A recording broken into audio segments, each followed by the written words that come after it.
Welcome to CMO Huddles Studio, the live streaming show dedicated to inspiring B2B awesomeness. I'm your host, Drew Neiser, live from my home studio in New York City.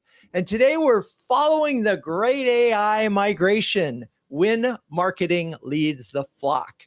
So what makes this conversation especially fascinating is that we've got marketing leaders from startups to sort of large PE-backed to jumbo public companies, all comparing notes on AI adoption. And all three are CMOs who are really driving the change in their organization. So it's going to be interesting to see the level of change, what that looks like, and whether or not, one of my theories is that the AI magic is happening at smaller companies, but we'll find out in just a second. So with that, let's bring on Thalía, Diedrick, VP of Marketing at GoTu, who's joining us for the very first time. Is that possible? Yes. Oh my gosh. Well, hello, Thalía, and welcome. How are you and where are you this fine day? Hey, Drew. Thrilled to be here. I'm doing really well. I hope you are as well. I'm actually coming to you from Miami. Thank you so much for having me. I'm really excited. Awesome. All right. Well, let's get into it now. So let's just talk about, look, AI is reshaping everything we know, but what role is marketing playing in helping to drive this sort of broader organizational change at GoTu? So sort of set the stage for us of what you're up to. Yeah. So at GoTu, we're a dental talent marketplace. Marketing ended up being one of the biggest drivers of organizational change because we were already operating like a scrappy guerrilla team inside of a high growth startup. We were a lean team, extremely ambitious, very close to the customer, and honestly very used to figuring things out without waiting for perfect systems or permission.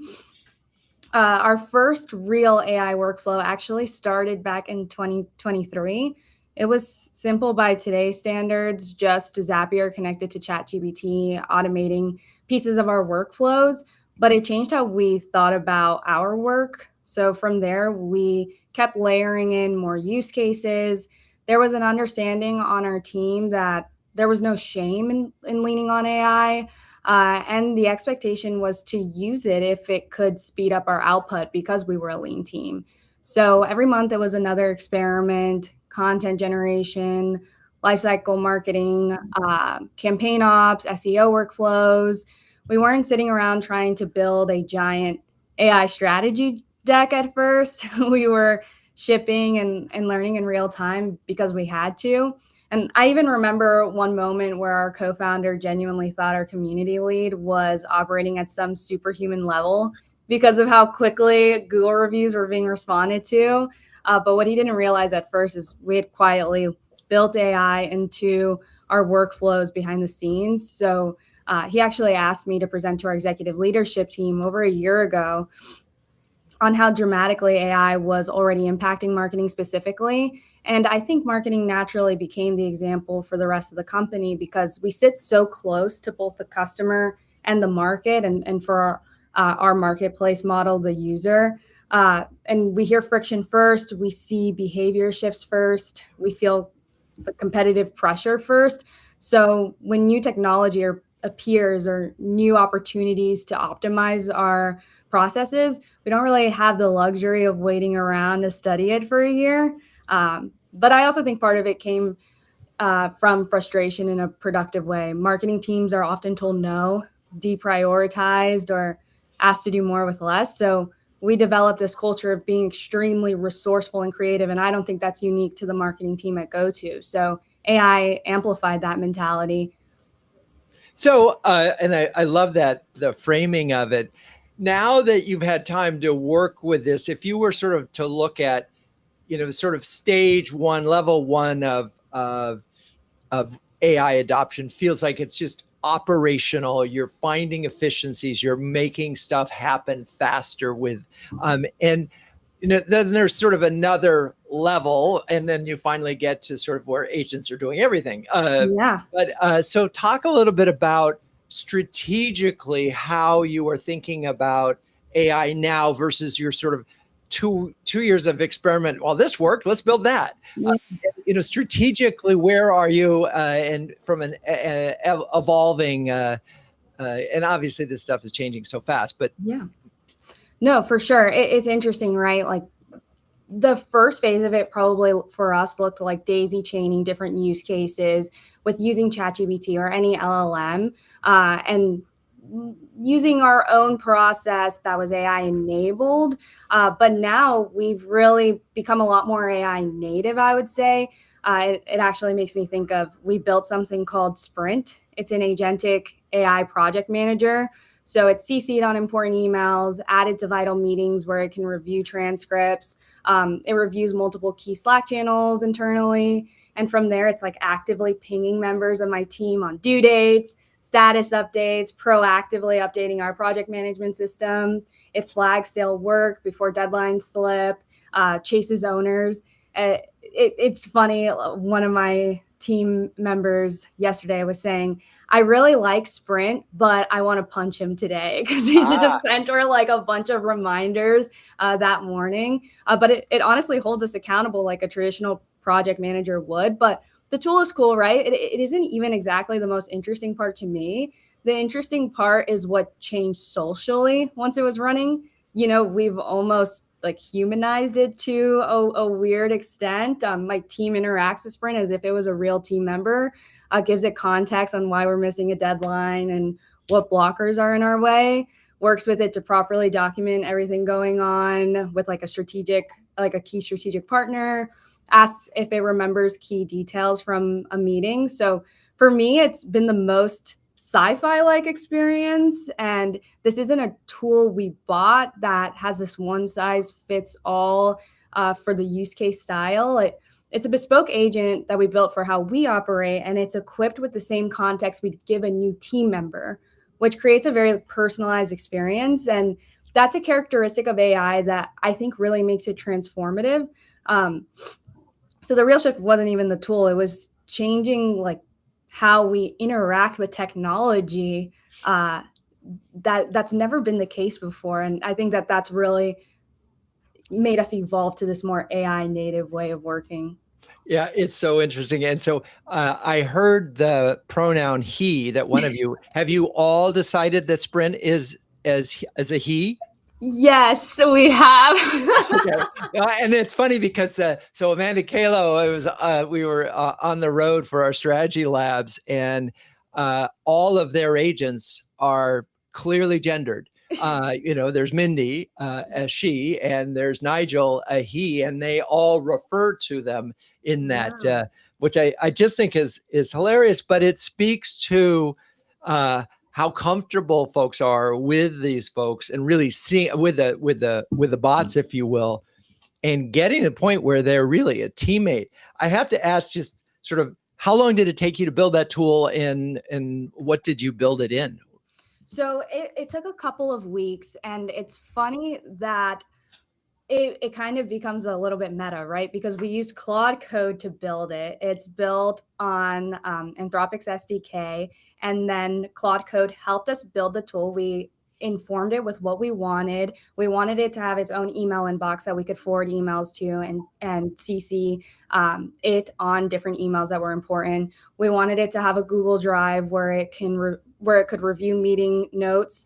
And then we wanted it to have access to our project management system and to be able to interact with us in Slack.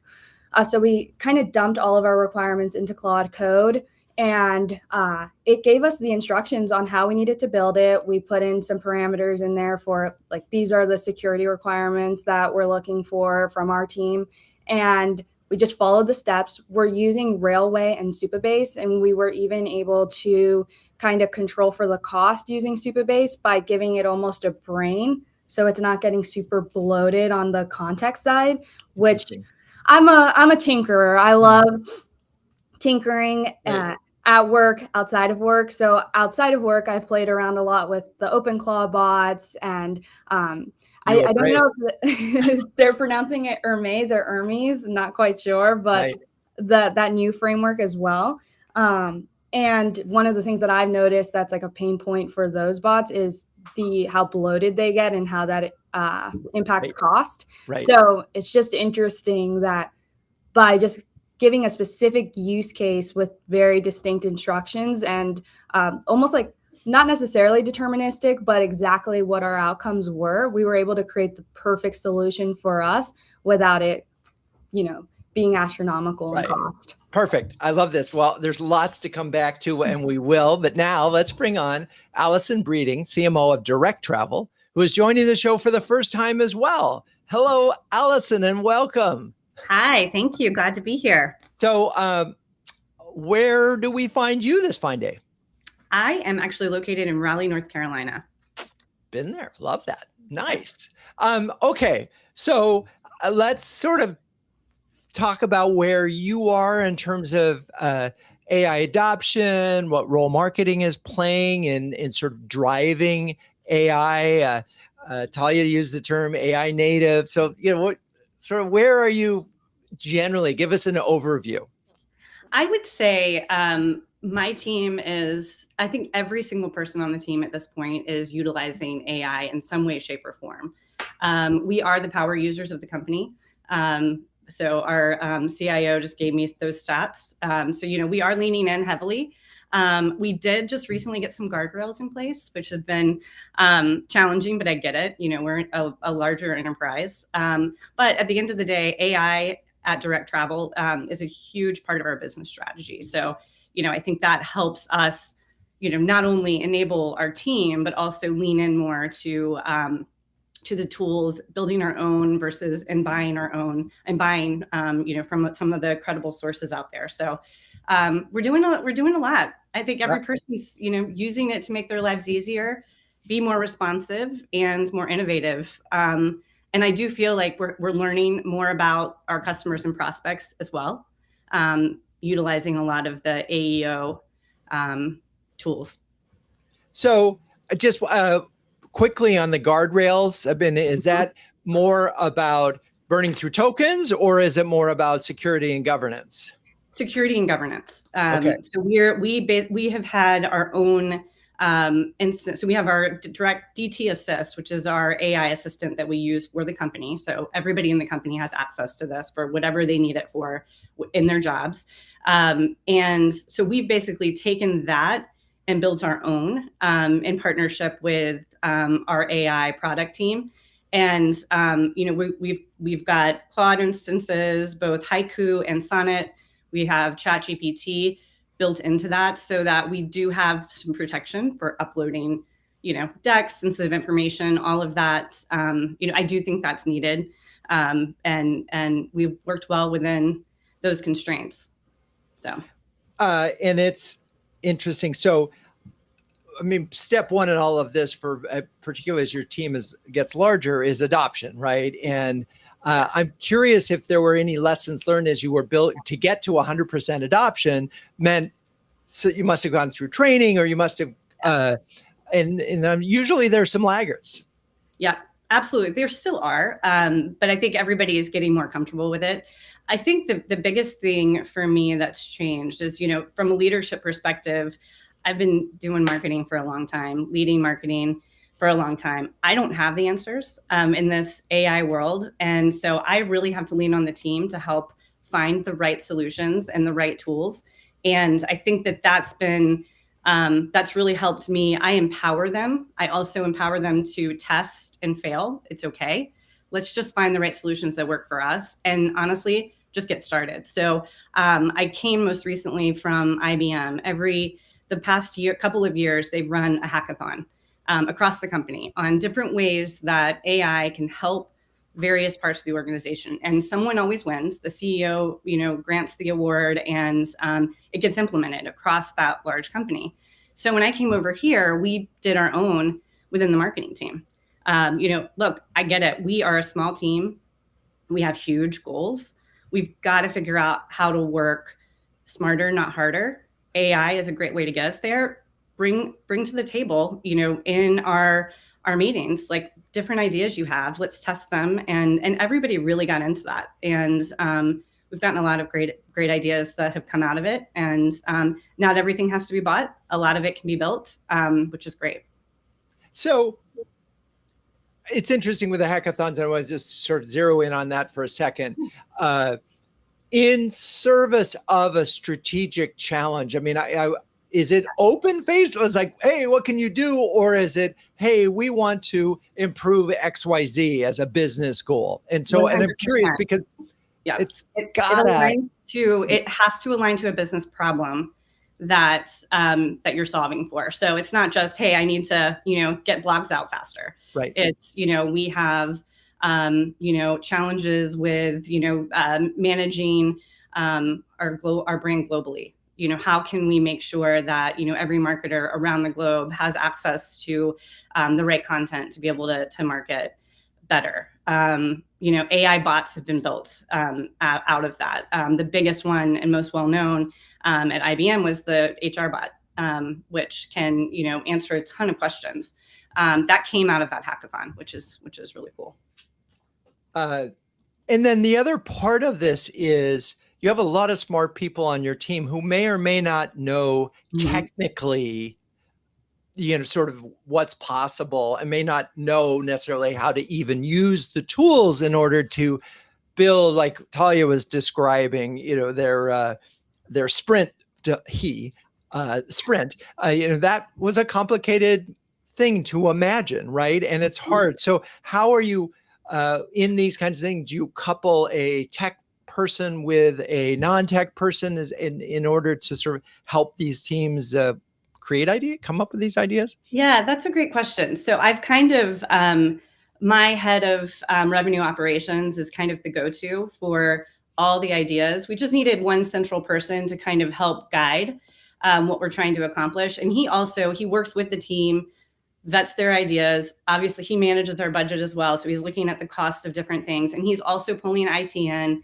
he's pulling legal in. He's acting as that kind of go-to safeguard. He will tell you, he is not the expert in AI by any means, but he does do the vetting for us. Otherwise, I feel like we would all be just kind of out of control. I've empowered everybody so much that there's so many ideas, and you just don't want everybody going off and implementing their own thing without having, a process in place to manage it. Well, yeah, I was talking to a CMO, as I often do, and they were just had another conversation, and this CMO described when they had left their last job, they had 52 different agents. And I thought, that's cool, or is it? Because I'm just thinking, if they were 52 independent agents that weren't actually communicating, all built with possibilities, if they were built by individuals, could break, and depending on that could lead to trouble down the road. So yeah, there has to be some kind of planning here. Yeah. And honestly, also what I've been really, what I've loved to see, I mean, I have a great team, but is people are kind of coming out of the woodwork to volunteer to run certain, parts of, certain pool. Like I have one person that's doing, he's taken over, he was leading SEO. SEO is now partnered very tightly with AEO. He had to learn that. And he has probably made the most progress out of anyone with what he's doing with SEMrush and AEO, and really understanding the prompts that are out there related to direct travel.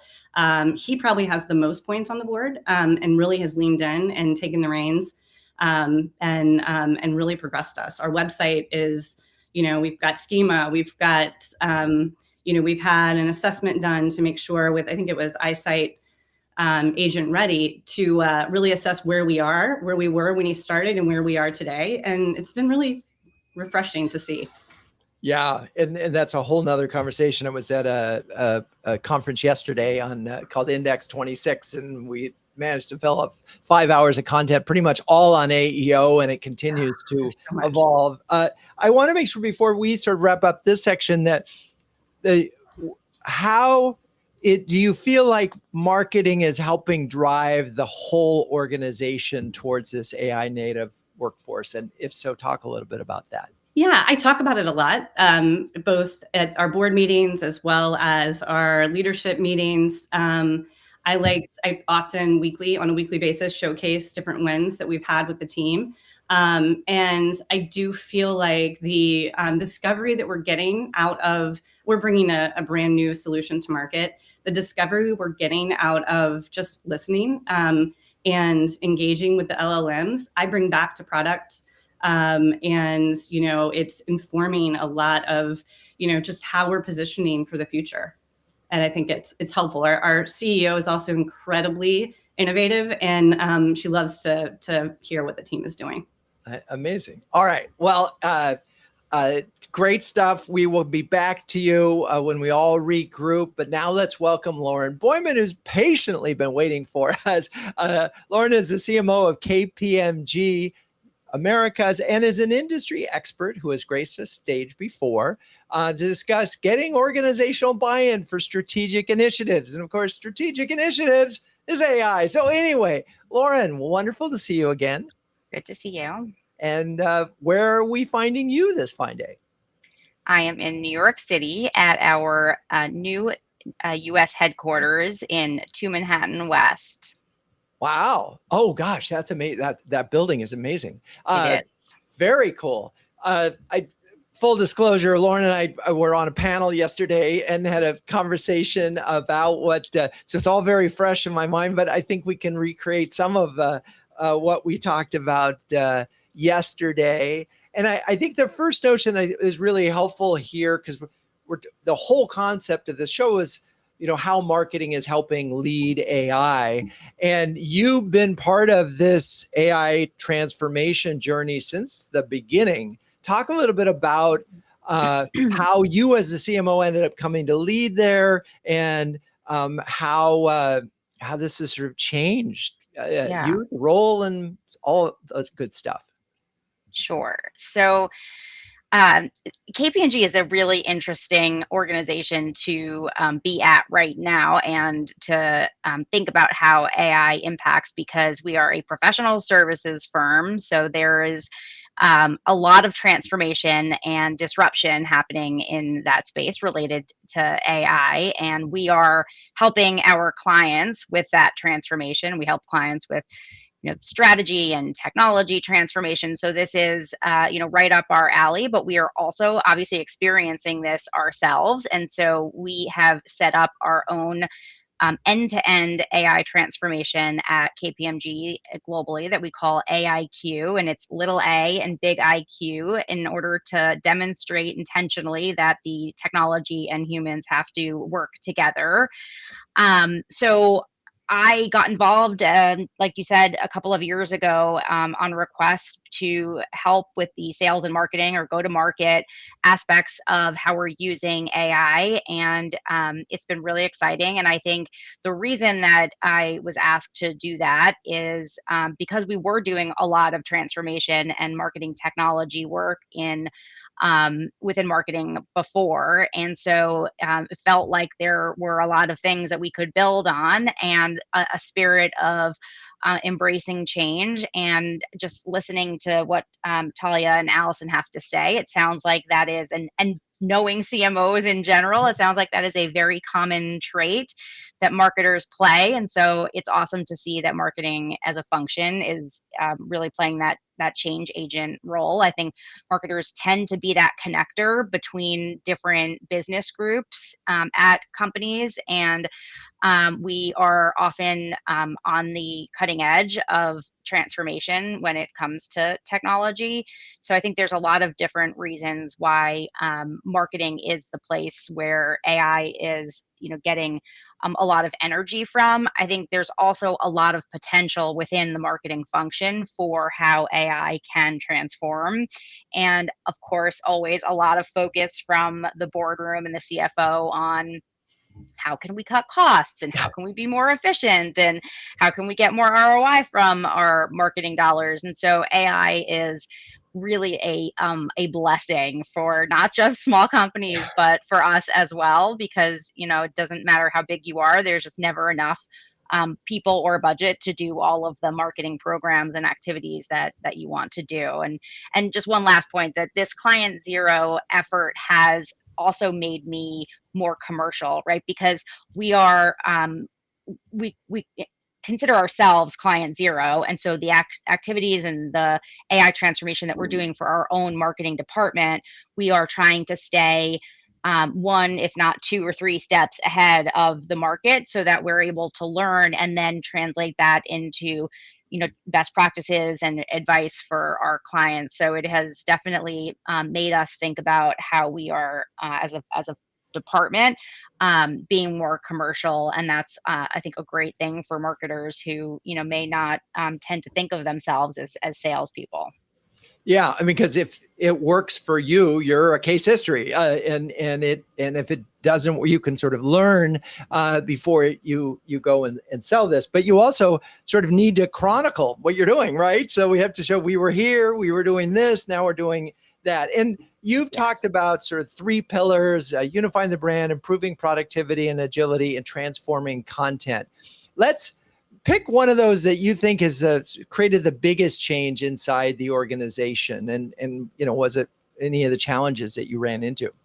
Yeah. Well, I will say one of the things that we've been really like the mantras and guiding principles that we have been following is that adoption itself isn't the goal. Sophisticated use is, because with marketing, you could, and like with many other functions as well, but you can use AI for pretty small tasks, like using, especially in the content development space or content generation, you can use an LLM to create a social post or to create a blog or to create a web page copy. And like that may save you a little bit of time and here and there. And that of course adds up over time and with lots of people. However, when you think about using AI for more sophisticated use when it comes to social, I'll give you an example of how we're using it in our social media space with our influencer program. So we have many smart people at KPMG that are thought leaders in their specific subject matter, and we want to help support them in their effort to be visible and to participate in conversations online. And so we do that now through an influencer agent where it's trained on different people's voice and tone and personality. And now I even heard the other day that LinkedIn has a way to tell when content is used and created by AI. So, that's something we're going to have to monitor because all of these things are changing so quickly. But we now have a program that has about 50 or so people in it, and they are actively engaging, and we're able to do that faster, and we're able to do that on more platforms. Just one other quick example is in the PR space. So you can train an agent on journalists' specific style, on the articles that they write, on what they tend to ask or push back on, and prepare better for pitches with journalists. So lots of different ways we're using it in, to your point, in the brand space and creative. Don't want to, monopolize time here, but the one I think that's been the biggest impact is the creative, because it allows us to skip a step and not have to put in a request to go to creative services. And it enables and puts the tools and the power in the hands of the actual marketer who potentially is on site at an event, doing a webcast to get something out really quickly. So it enables that speed to market, which is what I think the power of Gen AI really does unlock for marketing. I just have to make a little note. I'm going to have to double check this LinkedIn new thing, because all of the AI assessment tools are so inaccurate. I'll be amazed to see. I mean, in what counts as AI? Is it 100% AI, 50% Right. AI? Right. Just spell check. It would be Only really if you interesting. use the LinkedIn AI generator, right? Like, how does it know? Yeah, Especially if it's based on someone's personality. And interesting. That'll be something that we'll need to investigate. What you were talking about, and I just want to put a nice ribbon around it. So, from a creative standpoint, you've given folks access to a couple of tools that have all the brand guidelines on it. So I recall from yesterday, Canva and Writer. So talk a little bit just about how that you've been able to sort of embed your brand so that, again, at an event, somebody could do this. yeah. Yes. So, I mean, there are different tools and they produce different output. So, Canva, to focus on that, is something that allows us to take away the requirement or the need or burden to go to creative services for things that are easy to produce, high volume, low complexity. It certainly does not replace the need for our very talented designers in creative services. In fact, it actually frees them up to work on and have the time to focus on those more creative campaigns. But those very transactional and small requests that come through that are able to be put within brand guardrails, we're able to now enable people to do that faster. And so it does, I think, for specifically the field marketers, it does change their role and give them much more empowerment in their jobs. Which they must appreciate, because it just speeds up their ability to do what it is that they want to do and are tasked to do. So, all right, we will come back to you, but now it is time for me to talk about CMO Huddles. Launched in 2020, CMO Huddles is the only community of flocking awesome B2B marketing leaders, and that has a logo featuring penguins. Wait, what? Yes. Well, a group of these curious, adaptable, and problem-solving birds is called a huddle, and the leaders in CMO Huddles are all that and more, huddling together to conquer the toughest job, maybe even the coldest job in the C-suite. So, Thalía, Allison, Lauren, you're all incredibly busy marketing leaders. I'm wondering if you could share a specific example of how CMO Huddles has helped you. Volunteer? I'm happy to start. There was one example I can remember a couple of years ago when we were implementing a new lead management process. And we were, there are a couple questions that you have and you think to yourself, like, I cannot be the first person to have these questions. And there must be somebody that I could pick up the phone and I wish I knew who the person was.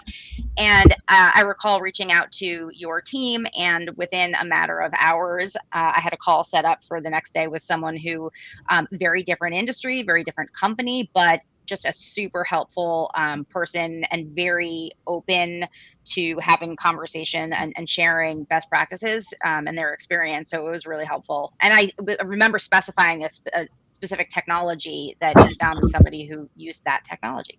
Yeah, no, it's so one-on-ones are such an important part of what we do. We're actually trying to build a brain right now that helps us do that even better and faster. So thank you for that example. Allison, Thalía, any thoughts? I can go next. Oh, go ahead. Oh, no, go ahead.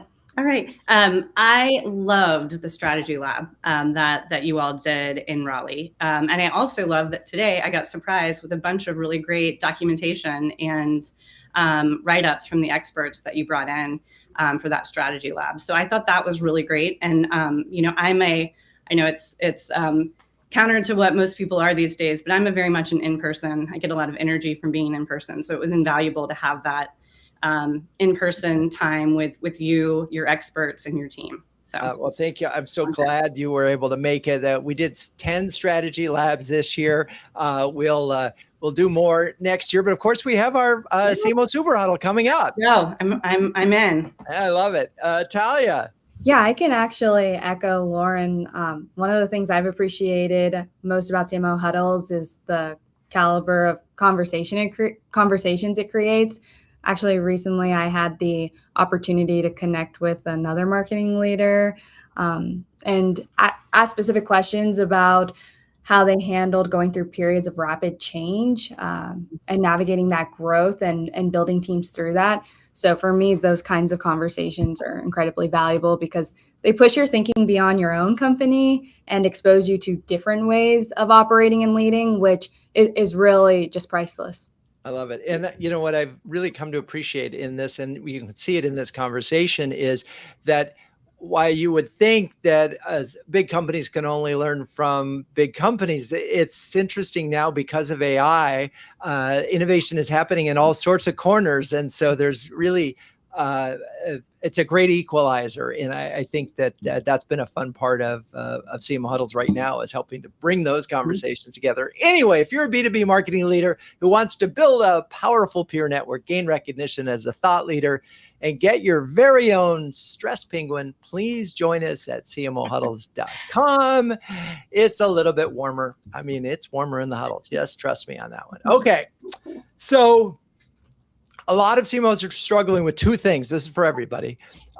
Build versus buy. And I know we all leaned into build in the last 2 years, but so that's build versus buy is one thing. And let's just focus on that for a moment. And I'm curious how you are thinking about those decisions. And I'm going to start with Lauren, because I know you've done a fair amount of buying. And so just, and why, for example, I mean, you mentioned Canva and I mentioned Writer. I mean, you could have tried to build something.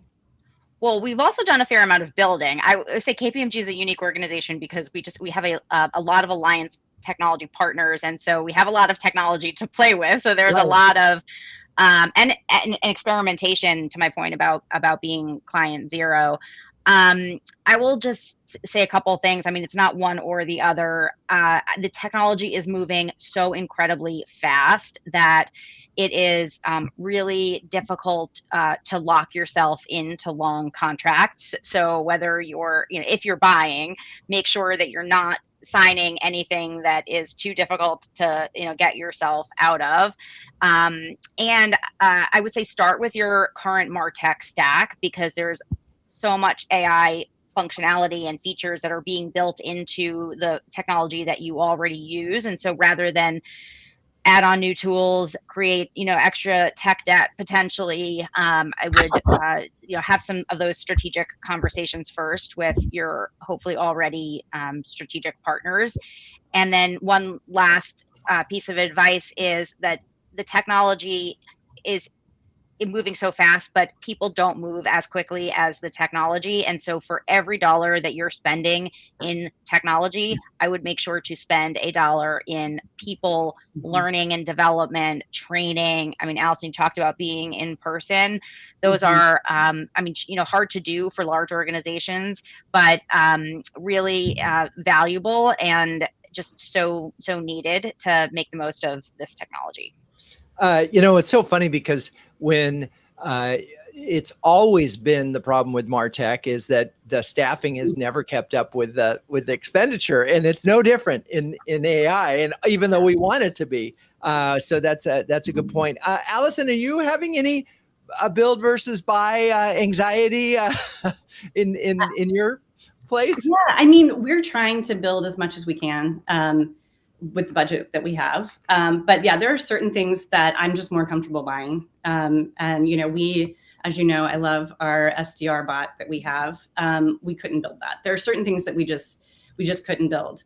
And there are certain tools that, we've felt is justified to spend the money on. But I love the point that Lauren made around not signing long-term contracts. I think that is super important. Yeah. With renewals, that are coming up with our existing tech stack. Right. It's the rate of change is so fast that we try to build those clauses into everything, that if after a year we're not getting what we need versus the competition, that we're able to get out. And we've done a ton of analysis around our existing stack. Just to see, as they're enabling AI within their own tools, most of them are free of charge. They're just enhancements. Right. That we're leaning into those as well before introducing yet another technology. Thalía, I'm going to guess on this one. I mean, look, you're a smaller company. It felt probably really, really right to build this thing because it's much, much cheaper. I wonder with Sprint, for example, if it's had some quirks in it, would you all be able to fix it? And, what would happen let's just say, for example, next year, tokens are 10 times what they are now because the investors are no longer subsidizing the actual cost of using these tools. If suddenly Sprint was 10 times more expensive, would it still be worth building it? Yeah, no, I mean, that's a really fair point. It's actually one of the reasons why we're pursuing this thing that we're calling a modular infrastructure when it comes to AI. And what that means is that basically we're not trying to create our AI infrastructure dedicated to one LLM or one product or one tool, right? Because ideally, you have this perfect system that works great and it's doing exactly what you want it to do. It's driving all of these business outcomes. But for one reason or another, if that one tool decides to drive up the cost of it, whether it's an LLM or whether it is, like we used HubSpot, for example. So Breeze credits in HubSpot, right? That puts you in a really bad spot. And there's something about AI pricing that is very different from SaaS pricing because it is so utilization and usage based compared to, like maybe it was more seat orientated with a utilization part, but it's just a lot riskier. And to be honest, when I think about Sprint, right, I think like that just reinforces that need that we're trying to pursue of making our solutions, our agents, our workflows more plug and play. So that way we're not at the mercy of any single company, whether it's Anthropic, whether it's OpenAI. But I mean, for us, that question of buy versus build it's becoming a big strategic risk because just because you can doesn't mean you should. Right. And I'm really like pulling on that with my team right now of like, oh, well, I could build this in Lovable, or I think I could do that in Claude Code. And I'm like, yeah, but should you? Like, how deterministic is the outcome? Is it commoditized enough where actually purchasing the tool is better, like to your point of the maintenance and the managing of it? So it's definitely like a calculated trade-off that needs to be made and discussed like in every situation and every use case. It's interesting. I was talking to a CMO yesterday, and the CFO had actually called him and said, by the way, you are the highest token user in the organization, you as an individual. And as it turned out, he'd been building something that was extraordinary and tremendous value. But he also realized that and it's like it was running 5 days straight, and that there were a couple of things he could stop it doing. And again, I wouldn't know how to do this, but he could stop doing this in order to sort of reduce the cost by 90%, which is crazy. But the problem with it is you don't find out until afterwards. It's like your electric bill. You get it once you've used it. So it is, I think, token management is going to be a new thing. It's probably going to be, have to sit on top of this because, but I will say that there are some things, and I also appreciate this notion of multiple LLMs and like, Claude will have an advantage and then ChatGPT, and I'm finding Codex a game changer. Absolutely just blowing my mind in terms of how easy it is now for anybody because of the connections to do some amazing things. So I do think you just have to you can't put all your eggs in one basket. Cloud's more expensive too. I mean, it is at every level. It is. So maybe it's worth it. Maybe it isn't. Okay. I've heard the term tokenomics, if you haven't heard it. I hadn't heard that. Nice. Thank you for sharing. Yes, it is a thing, and we're all going to be talking about it more. And the one thing I keep thinking about, and again, I'm going to go back to the Sprint example. I'm not picking on you, Thalía, but it's just so because now everybody's used to it and it's built. If it broke, could you fix it? Yeah, right now I could. Right. Okay. In a year, is that the case? That's a question that I don't have a great answer for. And I think like that is part of the unknown of this. I think the beauty of it is that the tech is evolving faster than I am, and every time I run up against a pain point or I'm like, hey, this tool is doing this and I really don't like it. By the time that I come up with a solution or a way to work around it, the tech has already kind of figured it out. I think Lovable is a really good example of that. By the time that I had set up something that was presentable for our IT team in Lovable, the pain points that I had solved manually, they had already released. So I think that there's an interesting question there for sure. Right now I could, in the future, still to be unknown, and definitely a risk that I have to absorb. So let's talk about really quickly just this.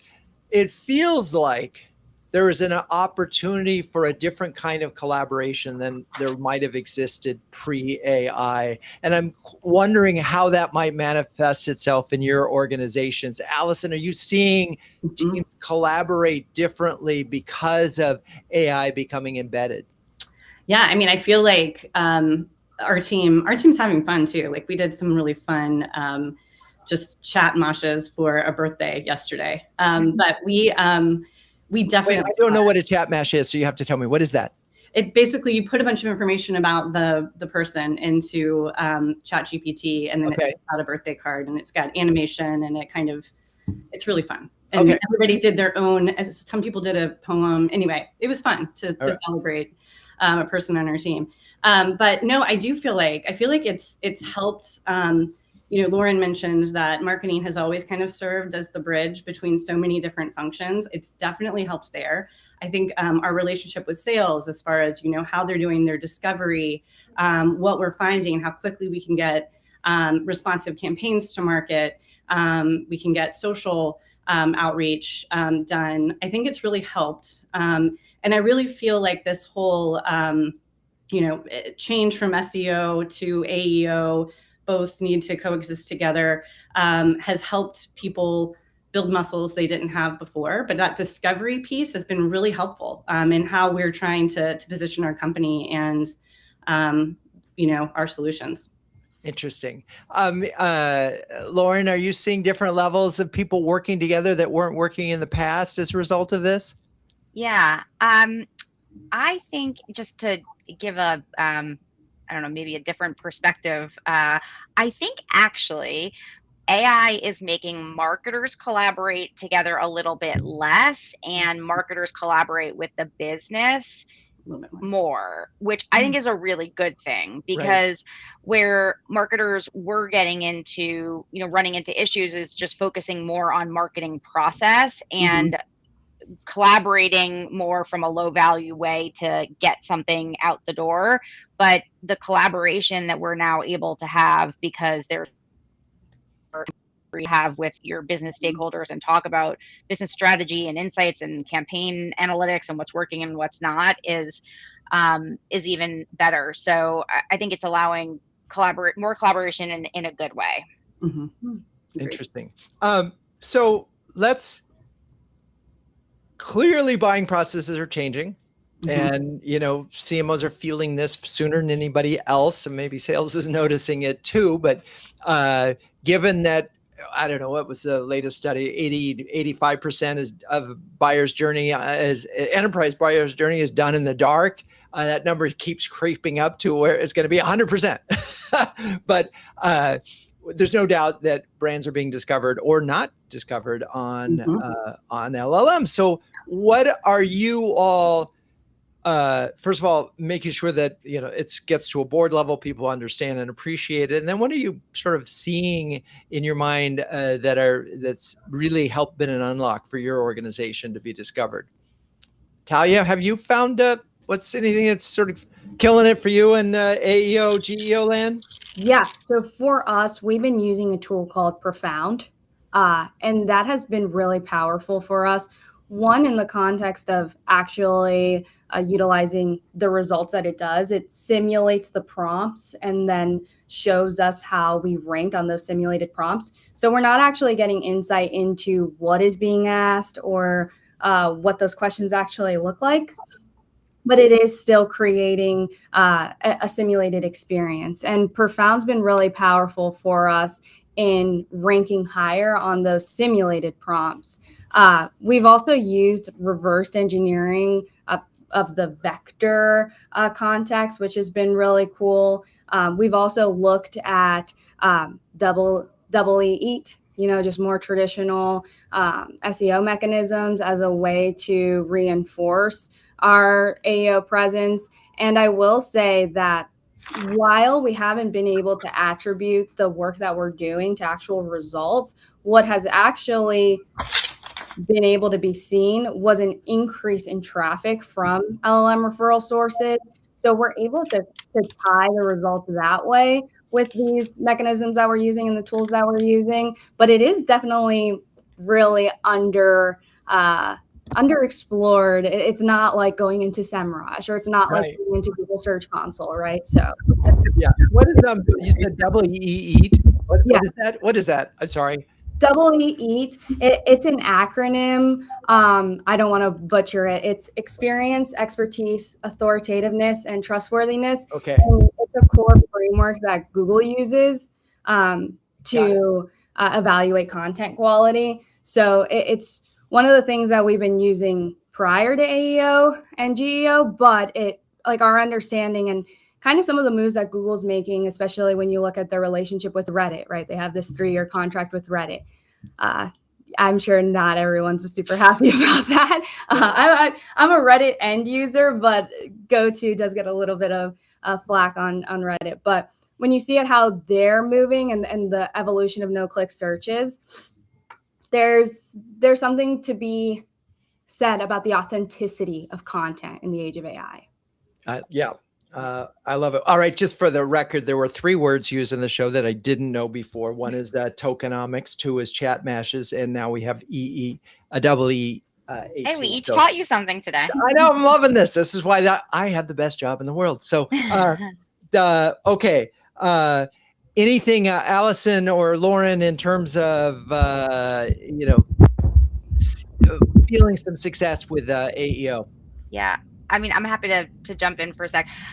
I think the interesting aspect of GEO is what to focus on from a digital measurement perspective, because there are a lot of marketers that focus on the clicks and the vanity metrics, and that obviously is in great decline. And what instead I'm encouraging my team to focus on is the buying intent behaviors, and those have actually gone up. So despite the fact that organic traffic is going down, we have direct traffic going up significantly. And that means that when people are coming to the site, they are taking higher value actions to show that they are interested, like signing up for a webinar or subscribing to a newsletter. So those are really interesting metrics to highlight with business partners.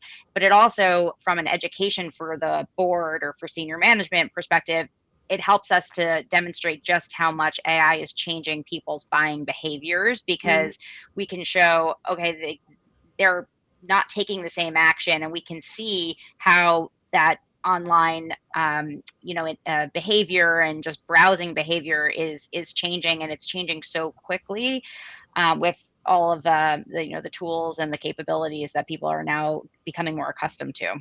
Yeah, it's really an interesting moment, and also a leveling moment for marketers and CMOs. I will say, for anybody listening, we've been as part of the strategy lab, we've had 3 different experts, or actually 4, bringing their wisdom, and have compiled a list of, I think, 9 easy wins that you can either find on CMOHuddles.com or just ping me and on LinkedIn, and we'll get you that information. There's some really easy things that you can do, and then there's a lot of things that are going to take a little bit more time that seem to move the needle. All right, final question for all of you, and we'll start with Allison. So, one lesson from today's conversation that can help marketing leaders turn AI use into a company-wide opportunity or adoption. I think that I have all kinds of notes. That's why I love these.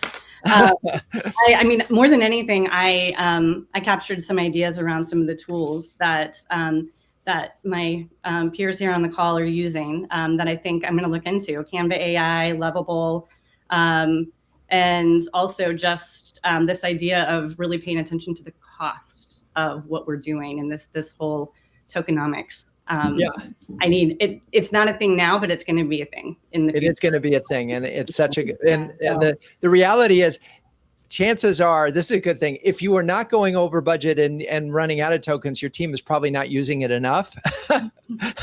But that's an interesting little metric. Okay, a key takeaway for you, Thalía, today. For me, I think it really is that buy versus build conversation, and what it looks like to formalize like a formal framework of how deterministic, how much simulated human discernment you need, and where your solution falls on that. Because I think that just from this conversation we were going through, there's a lot to think about in terms of the longevity of some of the initiatives that are going on right now. Yeah. I mean, if this is mission critical stuff for your organization and you're building it on tools that you don't know if you're going to be able to rely on, that's a little scary. But on the other hand, it's amazing what you can build. So these are hard things. Okay, final takeaway, Lauren.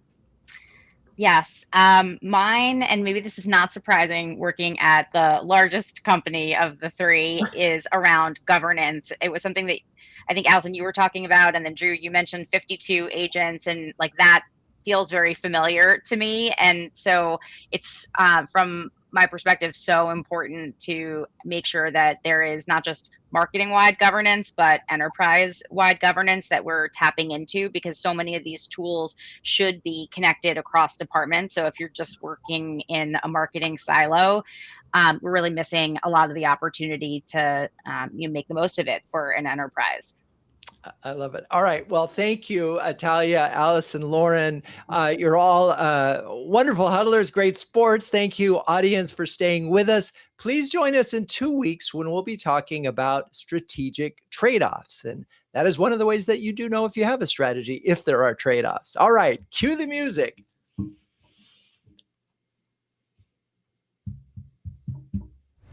CMO Huddles Studio is produced by Melissa Caffrey. Our production assistants are Laura Parkin and Ishar Cuevas. If you'd like to learn more about CMO Huddles, please visit CMOHuddles.com. I'm your host, Drew Neiser, and until next time, keep on sharing, caring, and daring.